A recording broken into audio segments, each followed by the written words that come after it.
अस्सलाम वालेकुम दोस्तों, कैसे हैं आप सब। उम्मीद करता हूँ सब खैरियत से होंगे। दोस्तों, हमारी आज की वीडियो का टॉपिक है जी, जिस्म को मोटा ताज़ा कैसे किया जा सकता है। ठीक है जी। बाज़ार में आपको बहुत सारी मेडिसिन मिल जाएंगी जो आपको मोटा ताज़ा होने के लिए जो है ना चंद दिनों में आपको रिज़ल्ट देती हैं। लेकिन चंद दिनों के बाद या चंद महीनों के बाद उसके बैड रिज़ल्ट यानी कि उसके साइड इफ़ेक्ट्स भी आपके सामने आना शुरू हो जाते हैं।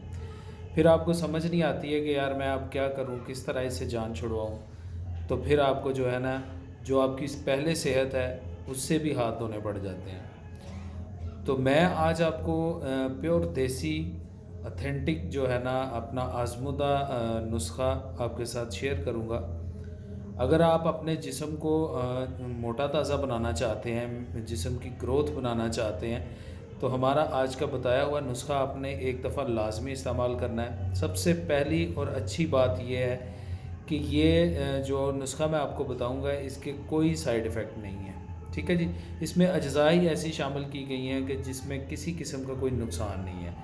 छोटे खाएं, बड़े खाएं, कोई भी एज का बंदा खाएगा इंशाल्लाह ज़ीरो साइड इफ़ेक्ट होंगे और रिज़ल्ट्स बेहतरीन होंगे।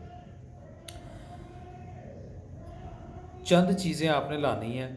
ठीक है जी। पंसार स्टोर से आपको बासानी मिल जाएंगी, इतनी महंगी भी नहीं है, सस्ता तरीन नुस्खा। आपको पता है मैं जब भी आपको कोई नुस्खा बताया तो पहले ये चीज़ देखी है कि यार हर बंदा आसानी के साथ इसको इस्तेमाल कर सकता है, बना सकता है कि नहीं।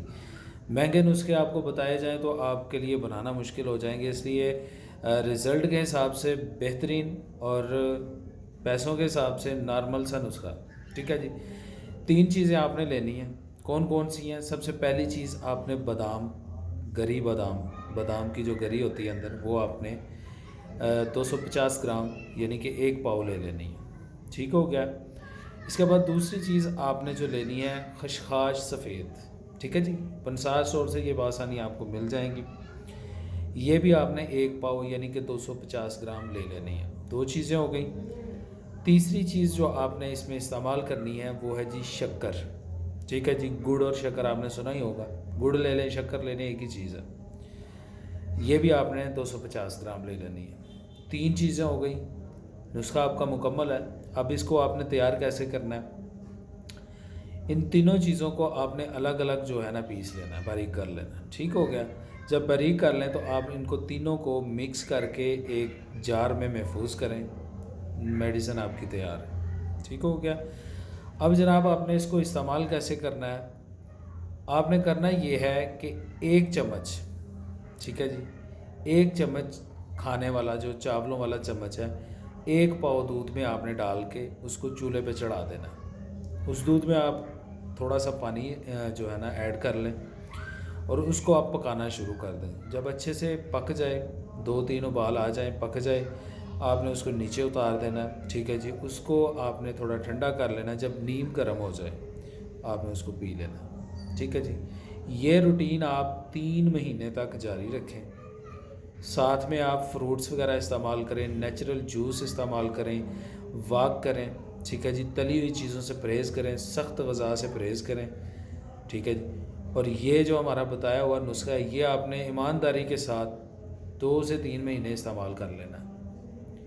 इंशाल्लाह अल्लाह के हुक्म से शुरू करने से पहले आपने अपना वज़न कर लेना, अपनी एक तस्वीर बना लेनी है आपकी क्या कंडीशन है। जब आप 1 महीना इसको इस्तेमाल कर लेंगे उसके बाद फिर आपने जो है ना अपना वज़न भी करना है और आईने में अपनी जो है ना फेस को भी देखना और अपनी उस तस्वीर को भी देखना है। आपको पता चल जाएगा कि आपके अंदर क्या चेंजिंग आई है, कितनी इम्प्रूवमेंट आई है।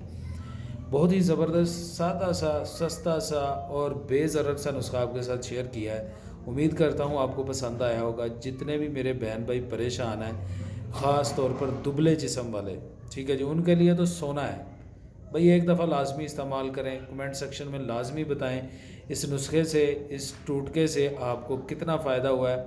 ईमानदारी के साथ आपने बताना है। मैं आपके कमेंट्स का बेसब्री से इंतज़ार करूँगा। इंशाल्लाह अल्लाह के हुक्म से बहुत अच्छे रिज़ल्ट्स आपको मिलेंगे। उम्मीद करता हूँ आज का नुस्खा आपको पसंद आया होगा, समझ भी आ गया होगा। किसी चीज़ की समझ नहीं आती है तो आप हमें जो है ना कमेंट सेक्शन में बता सकते हैं, पूछ सकते हैं। तो इंशाल्लाह मिलते हैं नेक्स्ट वीडियो में एक अच्छे बेहतरीन नुस्खे के साथ। तब तक के लिए हकीम हाफिज़ रहमान को इजाज़त दीजिए। अल्लाह हाफिज़, अल्लाह निगहबान।